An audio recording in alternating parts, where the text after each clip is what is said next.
I know the value of human life because I've lost the most important thing in my life. And once that genie is out of the bottle, there's no putting it back. So we have to remember that we may not, sometimes we say things in the heat of advocacy, but I just wish that people would realize that we got to tamp it down a bit, because God forbid someone is killed. There's no turning back for that family. There's no turning back for that judge. That was federal judge Esther Salas, whose only son was murdered by an attorney who disparaged her as a lazy Latina and praised white male judges.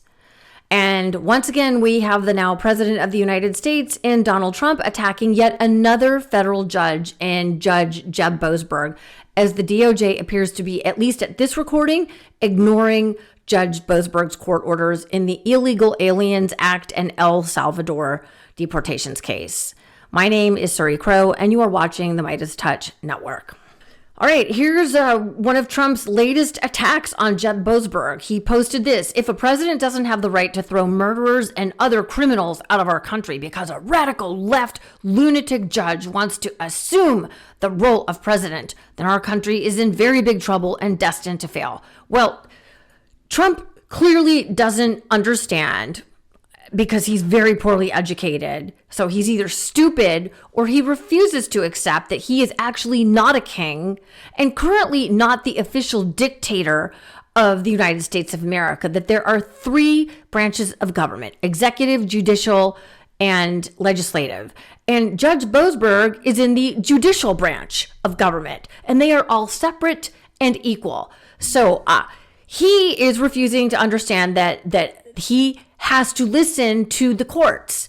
And, this is stuff that dictators would say. This is shit that Hitler would say. And it's the same type of attacks that Trump was pulling on federal judges, Tanya Chutkan and Judge Juan Merchan, when he had cases in front of them, doxing them and their family members. Extremely dangerous attacks, putting those judges and their family members in danger. And it was a complete and utter breakdown of our criminal justice system that Trump did not pay penance and was not fully punished for his crimes, in my educated opinion. And now, as a result of that utter failure of our criminal justice system, he is a convicted felon, is now president once again. And he has a frightening amount of power over the federal government, and he is putting the safety of Judge Boasberg at risk. Here is retired federal judge John E. Jones on that exact matter at hand. What does this moment feel like for folks on the bench all around the country?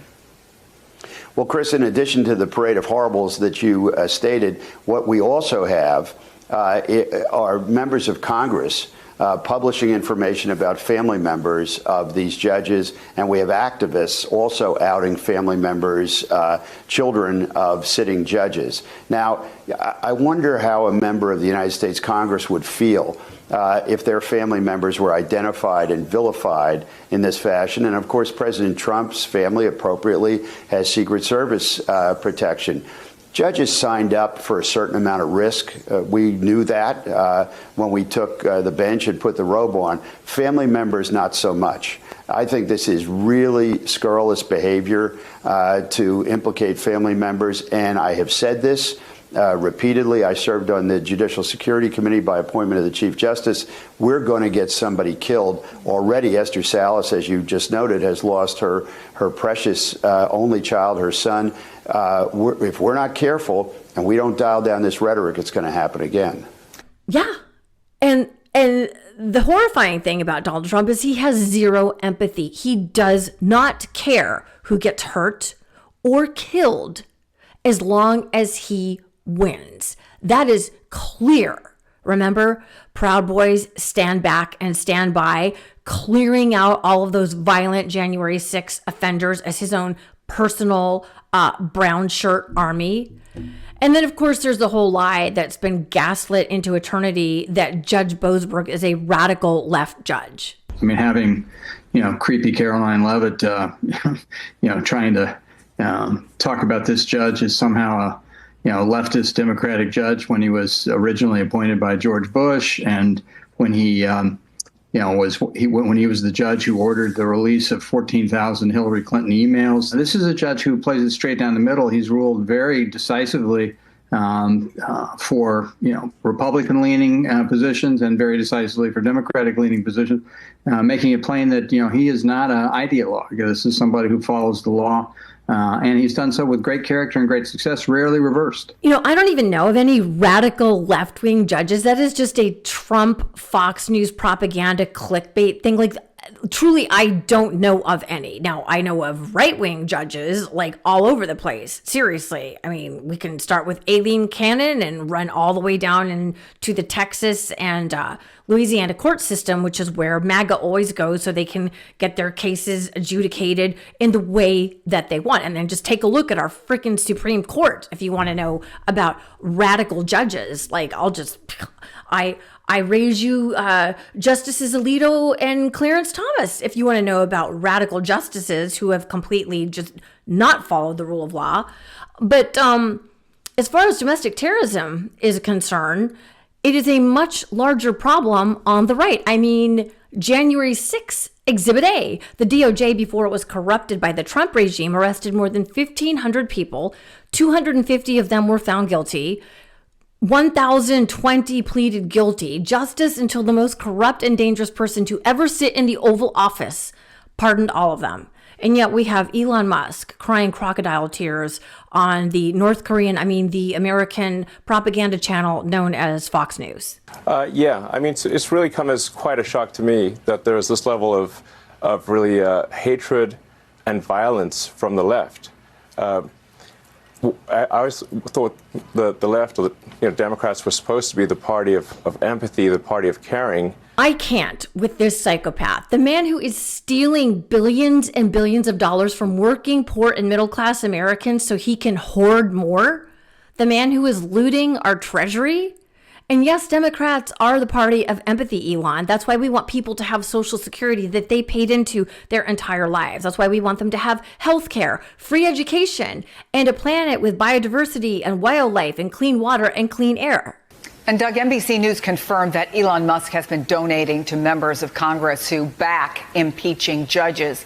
He also posted, by the way, that they need 60 senators to impeach a judge and, as he put it, restore the rule of law or rule of the people. It would actually take 67 senators. Yeah, so he's donating his hordes of wealth to make sure that judges like Judge Boasberg are impeached. And let's just underline again that it is not the left that is the issue here. According to the Anti-Defamation League, a surge of right-wing violence that began in 2008 surged with white supremacy in 2015, and that created a steady rise of right-wing terrorism in the United States that hasn't slowed down. Let's do the math here. Who became president in 2008? Who was that? One Barack Obama. And who emerged onto the political scene in 2015? Oh, was that Orange Caligula, as I like to call him? When did this rise of white supremacy, right-wing domestic terrorism start? 2008, and it started really accelerating in 2015 when Donald Trump came on the scene. Do you see the mathing here? I sure do. And again, according to the Anti-Defamation League, white supremacists were responsible for the highest number of terror incidents in 4 of the 6 years between 2017 and 2022. So emphasis on that white supremacist part, because remember Elon Musk at Trump's most recent inauguration? One only needs to pick up a book on 1930s Germany or read up on how Putin took control of Russia to realize how dangerous Trump and Elon's attacks are on the rule of law and the judges who appear to be, at the moment, one of the last lines of defense we have against a full-blown authoritarian regime. That is where we are. And I wonder how many Americans truly realize this, the very grave danger that we are in. Please do not lie down. The very worst thing that any of us can do right now is to be quiet and obey in advance, or to allow themselves to be extorted like a certain enormous law firm apparently did today. If these judges are going to stand up against this incredibly corrupt Trump regime, then damn it, we the people need to stand with them and applaud them for holding to the rule of law.